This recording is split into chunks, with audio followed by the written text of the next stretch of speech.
Pero el episodio de la carta perdida no es el único que ha generado controversia sobre la eficiencia del correo certificado estatal en temas de gran importancia. En octubre pasado, Red Más Noticias reveló en exclusiva un cortocircuito en un cruce de solicitudes oficiales entre la JEP y el gobierno. Luego de que el Paisa, Romaña e Iván Márquez no se presentaran ante la JEP, ese tribunal le dio un plazo de 10 días al Ministerio de Defensa para que informara sobre su paradero, con el fin de que, si no comparecían, se les abriera un proceso por incumplimiento que está a punto de definirse. Pues bien, de manera casi simultánea, el gobierno, a través de la Agencia de Reincorporación, también le estaba preguntando a la JEP exactamente lo mismo: el paradero del Paisa, Romaña e Iván Márquez, pero con el fin de pagarles el subsidio mensual al que tienen derecho según lo convenido en el acuerdo de paz. El director Andrés Stapper le envió una carta a Patricia Linares, presidente de la JEP, preguntándole: me permito solicitarle muy respetuosamente información sobre la ubicación de los señores Iván Luciano Márquez Marín Arango, Henry Castellanos Garzón y Hernán Darío Velázquez Saldarriaga. En ese momento, Red Más Noticias interpuso un derecho de petición a la JEP para que explicara por qué, si la agencia ya les había preguntado por los exguerrilleros, el tribunal le consultaba lo mismo al ministerio.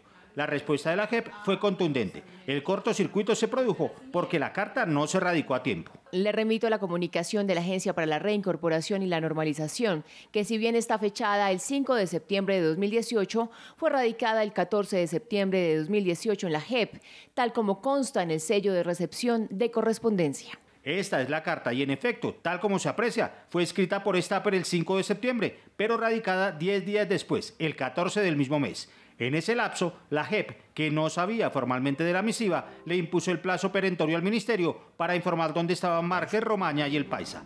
Tanto la Agencia de Reincorporación como la JEP le confirmaron a Red Más Noticias que, por tratarse de correo oficial, la carta fue enviada a través de 472.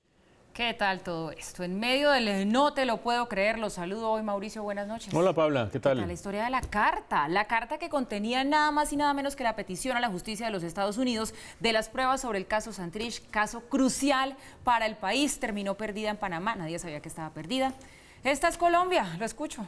Paula, aquí hay o una gran inoperancia de 472, la antigua postal, o hay mala fe de alguien que le mete los palos en la rueda a la gestión de la JEP, y hay además desidia o enfrentamiento entre distintas entidades estatales en todo este proceso. Usted bien lo ha dicho, Paula, el caso de Santrich es fundamental, pero no es fundamental solamente, como lo hemos dicho en este noticiero, porque uno diga si delinquió después de haber firmado el acuerdo de paz y por lo tanto sí sería objeto de una posible extradición por la Corte Suprema de Justicia, o delinquió antes de firmar el acuerdo de paz y por lo tanto tendría que ser cubierto por todas las gabelas del acuerdo de paz. No solo es el caso de Santrich, sino que además se pone a prueba la idoneidad de la JEP. La JEP ha sido atacada por medio país, defendida por un tercio del país y por ahí en la mitad otros cuantos, como que ni fu ni fa.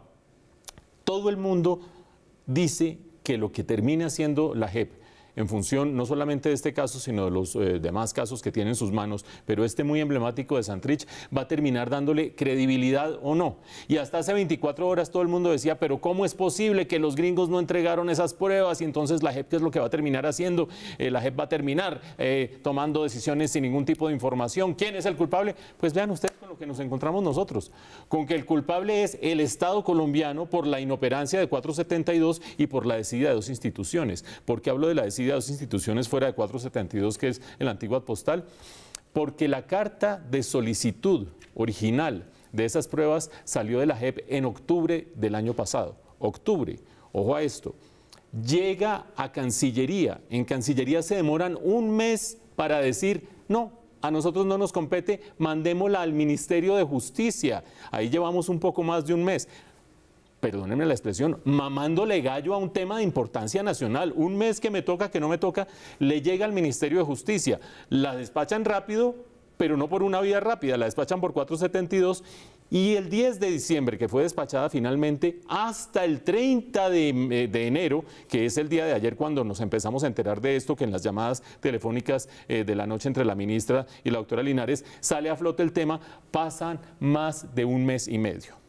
2 meses y medio Perdida la carta en Panamá por 472, pero mamando gallo entre dos entidades públicas como la Cancillería y el Ministerio de Justicia, en que quién tiene la pelota, dónde está la bola, dónde está la bolita, en un tema de importancia nacional, es totalmente inaudito. Todo el mundo dirá, claro, es que esa postal es la antigua postal, es 472, pero que no quede de lado la inmensa responsabilidad que tienen en este caso Cancillería y que tienen en este caso el Ministerio de Justicia dilatando las cosas. Ahora bien, ese cuento de los monopolios estatales está mandado a recoger. En las negociaciones internacionales con otros países, lo primero que le dicen otros países a uno es, oigan, ¿y usted por qué tiene exclusividad de uso de una sola firma para el correo estatal? ¿Por qué no tienen distintas opciones? Que lo mande por el uno, por el otro, por el sobrecito, por donde sea, con un propio, como se suele decir coloquialmente, alguien que la lleve.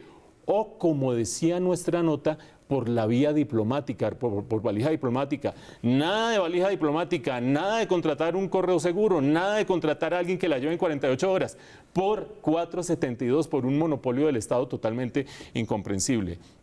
En este caso, tendrán que darle, por supuesto, explicaciones muchas entidades al país, pero cuando llegamos al punto final, y es que la JEP, por cuenta de toda esta demora, se quedó sin unas pruebas que vaya uno a saber si Estados Unidos las iba a mandar o no, porque lo único que dice Estados Unidos es, a mí no me llegó absolutamente ninguna carta rogatoria, vaya uno a saber si las iban a mandar o no, terminaría tomando decisiones la JEP sobre un caso tan importante para el país como es el de Jesús Santrich y su extradición, sobre la base de inexistencia de información por ineptitud del propio Estado colombiano. Todo el mundo le cae a la ministra cuando dice, ojalá la JEP prorrogue esto para volver a arrancar, porque dice, ay, sí, pues tan fácil, volver a arrancar el mismo sainete. Pues por lo menos el sainete sería menor si todo el país le tiene puestos los ojos encima y la JEP prorroga ese plazo a ver si al fin son capaces de entregar una carta en 24 horas en Estados Unidos. Bueno. Pero la JEP tiene la posibilidad de no prorrogar. Sí, claro, pero, y con todo derecho. Pues no digo que con todo derecho, pero tiene argumentos. Sí, claro. Mandamos desde octubre, noviembre, claro, diciembre, enero. Hace 3 meses mandamos eso y no ha llegado. Oiga, Mauricio, ¿usted no cree que en un país serio la ministra debería renunciar? Porque esto es un caso muy grave. Además, que no le han salido muy bien las cosas a la ministra. Es cierto que a la ministra, bueno, se le cayó la reforma a la justicia, ni más ni menos, y en su manejo de la reforma a la justicia fue relativamente displicente también con los congresistas, con los medios, etcétera, etcétera. Pero la ministra tiene una inmensa responsabilidad política. La Cancillería tiene una inmensa responsabilidad política. Allá se quedó un mes, se quedó un mes la carta parqueada esperando que la mandaran. Yo lo que sí creo es que si al Estado no le gusta la JEP, a distintas entidades del Estado no les gusta la JEP, debería haber otra manera de tramitarla y no esta clase de desidia hacia un asunto que es de absoluta importancia nacional.